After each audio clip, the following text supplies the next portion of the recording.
Welcome to Colorado, September 7th. Colorado finished last year 1-8 against the Pac-12, and Nebraska just finished their 7th consecutive losing season. This game has big implications for Deion Sanders and for Matt Rhule.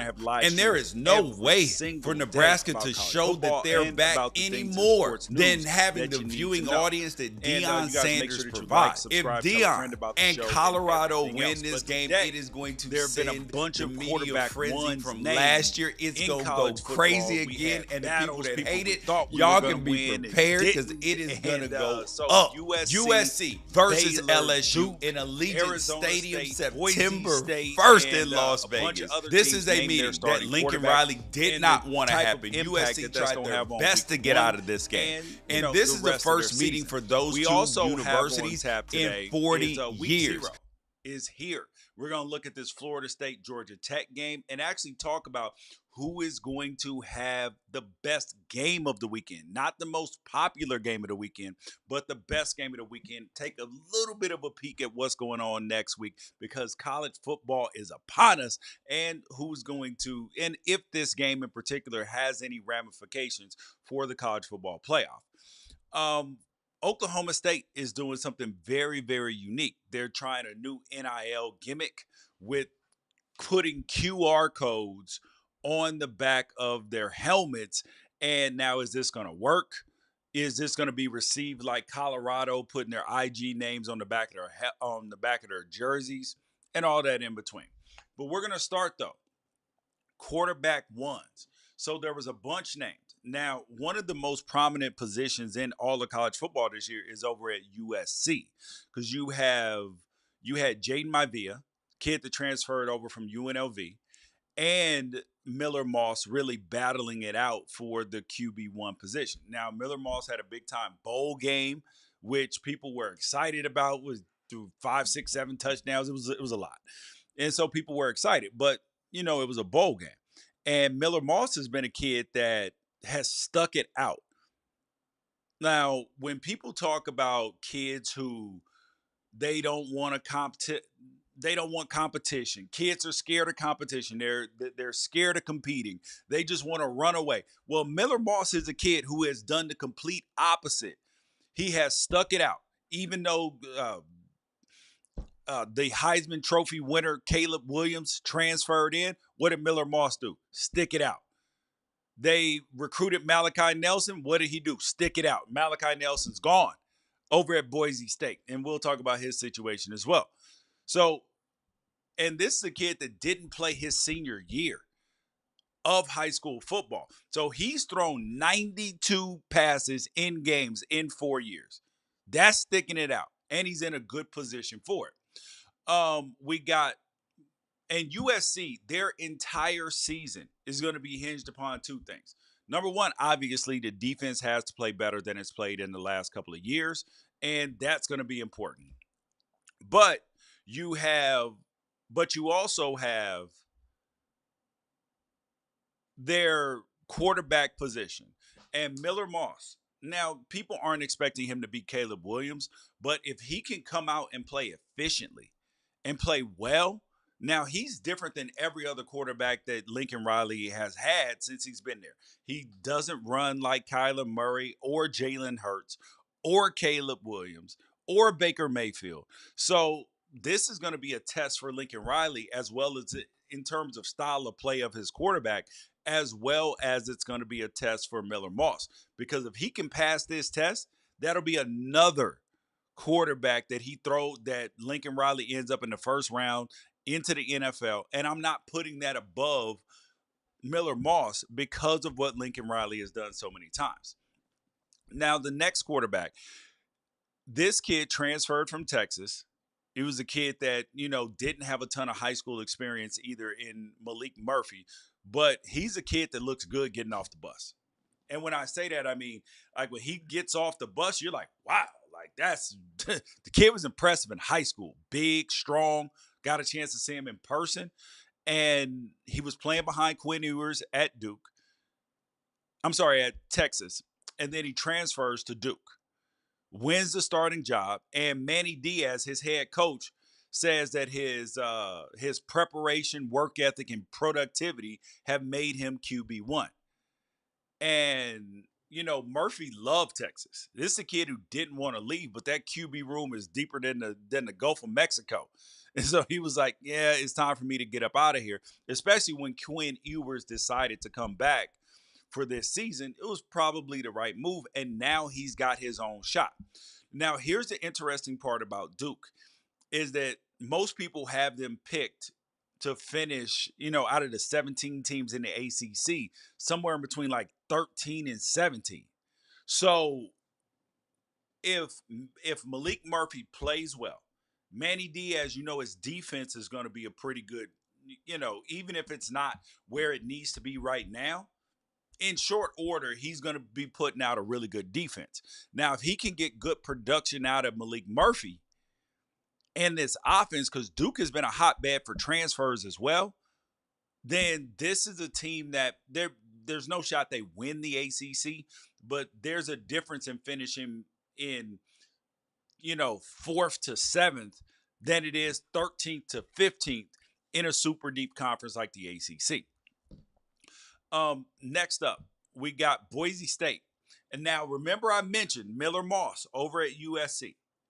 Now, the guy that was supposed to be next up out of high school, some people had him the number 1 recruit in the nation, but he was damn sure in everybody's top 5, and all the recruiting services top 5 is Malachi Nelson out of Los Alamitos High School. So he goes to USC. Now, there are rumors that he was not as focused and everything as he needed to be there. So you hope that a change to Boise State was going to be the thing that, propelled him to have an opportunity. And he was supposed to be the kid who, showed Lincoln Riley and showed everybody else, like, yo, I'm ready. They didn't believe like they needed to believe. So I'm out of here and I'm going to prove them wrong.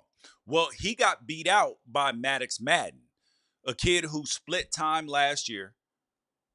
And their OC has been around the block. Now, he was my former OC with the Jacksonville Jaguars for a short time. Dirk Cutter coached at Arizona State as well as their head coach, coached with the Tampa Bay Buccaneers as offensive coordinator and head coach. So this is a dude that's been around the block and seen a lot of different types of quarterbacks. And they chose Maddux Madsen. Now, this kid does not. Now, he's a kid that don't look good getting off the bus. Bryce Young doesn't look good getting off the bus either. So there's no disparagement upon Maddux, but it's just the reality. He's under 6 feet tall, doesn't necessarily look the part, but he split time last year with an excellent athlete with Green that was there last year. So Boise State, who is a team that a lot of people are picking to make the college football playoff as the highest ranked group of 5 team. So it is going to come down to Maddux Madsen and how he's able to play. Because if he ends up having to be replaced at any point in time this year, it is going to be very tough, because changing quarterbacks, that means that you lost some games or there was an injury. And now that means that something was going wrong for you to have to switch quarterbacks. So that's going to make it tough if Maddux is not the right guy for the job. Arizona State, they decided to go with Sam Leavitt as their starting quarterback. And this was very obvious. And you guys know I got a chance to interview Kenny Dillingham, their offensive coordinator, defensive coordinator here on the Unafraid Show. So make sure that you guys go back and watch that. Go to the interview section, all of them in there, and you'll get a chance to see that one. Well, Sam Leavitt from Michigan State was clearly brought there to start at ASU. And Jaden Rashada saw that, and he bounced. And people can say it's for whatever reason, but that's the reason why he decided to leave. Now Jeff Sims, he was brought in to add an athletic dimension, but the turnover bug was still biting him in fall camp. And then you had Trenton Bourguet, who is a 6-year guy, and he's been a backup the entire time. But he's ended up starting at some point in time in the last few years, and he's played well. So this feels like a situation where Trenton may have actually been the better situation, but you know that you might get Leavitt for more than 1 year. So that's going to be one to watch at Arizona State, because Arizona State has switched up quarterback so much in the last couple years that it hasn't even really been funny. Now you got Nevada. Nevada is a kid that in Brendon Lewis that you have seen at Colorado.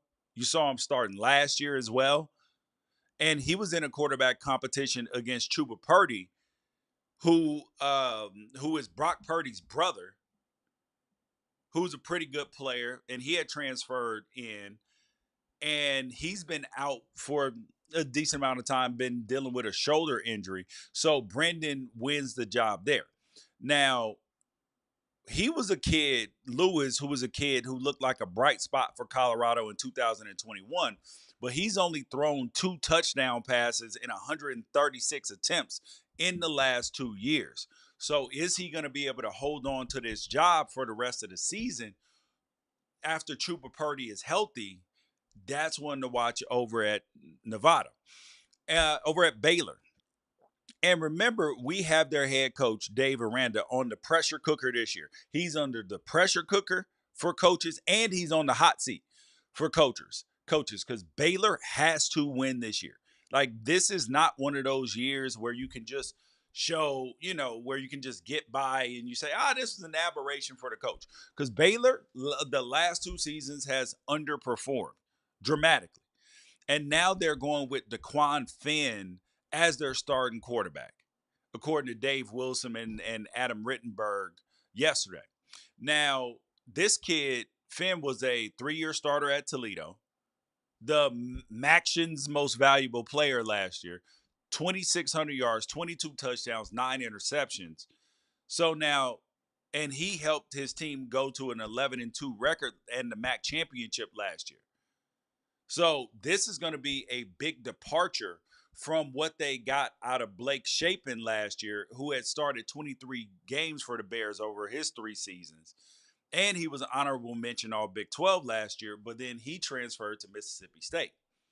And then Finn, he beat out Sawyer Robertson, a Mississippi State transfer, who had started 4 games last year at Baylor, R.J. Martinez, who appeared in 3 games last year too. So that's one to watch over at Baylor, because they got a new offensive coordinator, and this is an absolute must-win for Dave Aranda. So this is one of those, you had to choose the right quarterback because you are switching styles. Because last year Baylor was a pro-style offense, and this year they're going to the spread, because they got Spavital as their offensive coordinator, who came in from Cal, who had previously been there as well. So we're going to see. Because this is a pivotal year for Spavital as a head coach and for Dave Aranda as Spavital as an OC and Dave Aranda as a head coach. Now, this is one from the Deion Sanders fallout from Colorado last season, and that is freshman Danny O'Neal, who was committed to Colorado last year, but now last second flipped when their new head coach Sean Lewis took over. So Sean Lewis was the offensive coordinator for Colorado, who, when they were putting up a lot of points last year, and then for some reason he got relieved of his play calling duties, and then ends up as the head coach for San Diego State, because he got blamed for all the sacks that Shedeur took last season, even though he ended up taking a bunch of sacks after Sean Lewis got demoted as well. And this is going to be San Diego State's first ever true freshman starter. And he beat out A.J. Duffy, who had transferred from, I believe, Florida State. And, the rest of the quarterback room who had been out there as well. The last one that we want to talk about is South Carolina. Now, after 2 years of Spencer Rattler, the Gamecocks are going with LaNorris Sellers. This is a local kid who plays in his rec specs. Wait till you see a picture of this kid. The kid plays in his glasses. And he beat out Robbie Ashford, who had been, part of the quarterback battles at Oregon. He played a little bit at Auburn the last 2 seasons. And we're going to figure out what's going on with Robbie Ashford, because he was a hell of a baseball player too. So I wonder if we'll end up seeing him play a little bit of baseball as well, especially with him not winning the quarterback competition. Now, some of these quarterbacks are going to have impact on the games in week 0 because we have 4 games this week in week 0. And we are very, very excited about those games. So we have Florida State. So we have Florida State and Georgia Tech. We have Montana State and New Mexico, SMU and Nevada, and we have Delaware State and Hawaii. Now, on its face, you're like, oh my God, look at these games. No, be happy. Be happy we have college football. Don't you toot your nose up at any damn game around here. I'm letting you know. We are thankful. We are thankful for all of these games. Thankful. So that's the first thing. Second thing is the biggest name games do not always equal the best games. So I'm actually looking at a game that is going to that I'm excited to see how this pans out. But we're going to go through each one. So we got Florida State, Georgia Tech. So this is the first game. And this game is where? In Dublin, Ireland. And you're like, wait, isn't that the Notre Dame thing? Well, listen, you got Florida State and Georgia Tech out there this year. And these are two teams that are not necessarily evenly matched. So you got Florida State coached by Mike Norvell. And you got Brent Key in his second year. And Brent Key at Georgia Tech. This is not your father's Georgia Tech. This is not your Calvin Johnson, wing T, Navy-style offense. No. They are regular football now. And they are playing very good football. And Brent Key has been recruiting well. They just got a 5-star commit. And Georgia Tech's a hard school to get into. But this is a place, because it's located in Atlanta, this could be one of them sleeping giants. Like, they can turn this into a problem for the ACC. Now, they had a top 25 offense last year. And this year, they are top 10 in returning production. So this is an older team, a mature team, and top 10 in returning production. This is a team that is going to give people fits this year. The same team that beat Miami last year, even though that was Miami's fault, they still came out with the victory. So with Florida State breaking in a new quarterback in DJ Uiagalelei, who transferred from Oregon State by way of Clemson last year. This is DJ's last stand, and he's trying to prove himself not just a good quarterback, a good college quarterback, an efficient college quarterback, but he's trying to prove himself as a great NFL prospect, like a kid who is not just, a good college player that anybody would be happy to have, but a legitimate NFL prospect. And that's what's on the line for DJ this year, and Mike Norvell knows it. So the question is, what is Florida State's mentality coming into this season? Because last year, that was like they were riding so high last year on the way to the college football playoff. Quarterback gets hurt, and now all of a sudden it's, oh man, see this Florida State team, they're not good enough. It doesn't forget the fact that Alabama almost lost to Auburn. Forget that. Forget they needed a miracle there. Oh, but Florida State, their quarterback situation, not good enough. No way, no chance. Even though Ohio State won with their third-string quarterback. But I digress. In 2015. Who cares about them damn details? So you got Florida State. And this Georgia Tech team, especially first game of the season, this is going to be scrappy. This game is going to be a lot scrappier than people really want to admit. Florida State is favored by 11 points in this game. And I'm going to have to take Georgia Tech. I think Florida State's going to win the game, but I'm taking Georgia Tech plus 11 here. This feels like a good spot and a good opportunity for Georgia Tech to either sneak out a win or just let everybody know this year, hey, we are not playing. And this is a prime upset spot because you have a game that is not in friendly confines. You're in a whole different country. You got to keep your team focused. It's a brand new season. You're breaking in a new quarterback, new leadership. this has the making, and Georgia Tech is a veteran team, top 10 returning production. Watch this one right here. Plus 11 for Georgia Tech. All right, the next game up, we got Montana State, New Mexico. Montana State is favored by 11 points. Yes, an FCS team. An FCS team is favored over an FBS team. And you're like, wait, hold up. No, I had to look at that multiple times. Now, Montana State is ranked number 4 in the FCS and has a first place vote in the FCS polls. And remember, we've seen FCS teams beat FBS teams multiple times. We saw Appalachian State did it when they were FCS.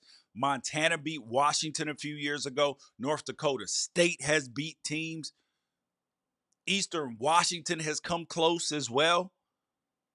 This is not a game that you can just roll your helmets out and win. And New Mexico is coached by Bronco Mendenhall, former Virginia head coach. And he's trying to build this program up. But I am going to take Montana State in this game and that 11 points. Yes, absolutely. I am taking them plus the 11 points. The next game up, we got SMU and Nevada. Now, one of these teams we've already talked about in Nevada, who is going to be starting Brendon Lewis at quarterback. Now, him throwing, 2 touchdowns over his last 136 passes, that ain't good. And Nevada is not looking like what you want to see out of this team right now, even though they're coached by Jeff Choate. Because Rhett Lashley, former offensive coordinator with Ole Miss under Lane Kiffin, this is a guy that we got to pay attention to. Because Rhett is going to be a hot coaching name. Name that people are excited about. People are going to be paying attention because remember, SMU is no longer a group of 5 team. They are paying their own way in the ACC. They said, let us in for free. Don't even give us media money because we have a plan. The SMU, I love this. Because this is the same SMU that got the death penalty that essentially ruined their college football program. And now they're pulling themselves up by their bootstraps and they're betting on themselves. They're betting hundreds of millions of dollars on themselves. They're like, we're going to be able to do it. And it starts, and they're favored by 27 points over Nevada. Give me SMU and them 27 points. They are going to be out to send a message every single week. And Nevada right now, if Chuba Purdy were starting at quarterback, might be closer to about a 21-point victory. But with Brendon Lewis's history and with what's going on at Nevada right now, give me SMU minus 27, Rhett Lashley. All right, the next game up. We're not even sure if this last game is going to happen, and this is Delaware State versus Hawaii. And you're like, George, why would this game not happen? Because Delaware State, they missed today's 10.5-hour flight to Honolulu after a bus snafu to the JFK airport. Now, this is a big school, small school program issue because on one hand, Alabama, Oregon, the USC, SMU, they can't miss flights because it's a charter flight. But Delaware State, who's getting paid to play this game, they are traveling commercial. Now, I don't know how you get that many seats on a commercial flight, and I don't know how you rebook for that because that's a lot of damn seats. You got hundreds of, like 100+ seats on a plane that they missed to Honolulu. So this is something that you got to watch and monitor because, because there are traveling contingencies that are playing a factor here. But this is college football though, because you have Delaware State playing Hawaii. They're supposed to leave on a Tuesday, get acclimated, because the issue is that this game is going to start at a weird time, 8:59 Pacific. So that's midnight Eastern. And what are we, 2 o'clock, 3 o'clock in the morning? Hawaii time? In terms of what it's going to look like for them. Think about it. East Coast time, Delaware State. They're going to be playing at 2, 3 o'clock in the morning. Kickoff in Hawaii. All right. Make it make sense. Make it make sense. I don't like, Hawaii is a 39-point favorite. But give me Hawaii. This feels absolute like some ridiculousness about to happen. This is a setup. The body clocks are going to be off. There's no way to recover. This is going to be terrible. This is going to be a bloodbath, an absolute bloodbath. All right, the last thing that we have to talk about, Oklahoma State is doing something very inventive. And the question is Oklahoma State putting QR codes on their players' helmets? Is it genius or is it goofy? Because remember, Colorado put their IG handles on the back of their jerseys, and people were like, "Oh my God, look at Deion with the gimmicks." But in the world of NIL, gimmicks can work. Because imagine if you're at home and your favorite player scores a touchdown, and you pause the TV and because you can get that QR code off the helmet, and you're like, no, I do not want my favorite player to transfer. Here we go. Boom. $10 touchdown. $100 touchdown. $1,000 3 touchdowns today. Oh, I'm so excited. It gives the fans an immediate opportunity to gift the players money that they can't take back later when the player fumbles. That's the thing. That's the cool part about it. And I actually do not hate this at all, because it gives fans an instant way to be able to do it. An instant way to contribute to a player if they deem it necessary or warranted. And it gives them an opportunity for them to feel the love from their school and from the people around the school, around the program, boosters, everybody. Because remember, them used to be bags that used to show up at people's doors, nice $100 handshakes, duffel bags show up with money or checks or however they were doing it, McDonald's bags at Tennessee. Well, now you don't have to do that. The players can literally pause, score a touchdown, and be like, scan the QR code, baby. Give me my money. Hey, I'm not mad at it. I know that old school fans and get off my lawn people are like, oh, God, I hate it. What are we doing? Don't we all like instant rewards and instant feedback? Just saying. All right, now, but their head coach, Mike Gundy, he revealed last week that he told his players, y'all need to stop asking for money and focus on the season. Now, when the way that was presented out in the media, I didn't like it. But as you realize the rest of his quote, I was like, yo, this is amazing. This is amazing. Oh, but I am going to show you the QR code, though, real quick. Look at that joint. You can see it on the back of the helmet right there. Yep. QR code on the back. Hey, not mad at it. Okay, but back to Mike Gundy. So he said, quote, I told the players, there's no negotiating now. Portal's over. All negotiation is history. And now we're playing football. Just coaching and playing football. Mike Gundy's 100% right. There is a time for play and there's a time for pay. The time for pay already finished. It'll pick back up as soon as the season is over with.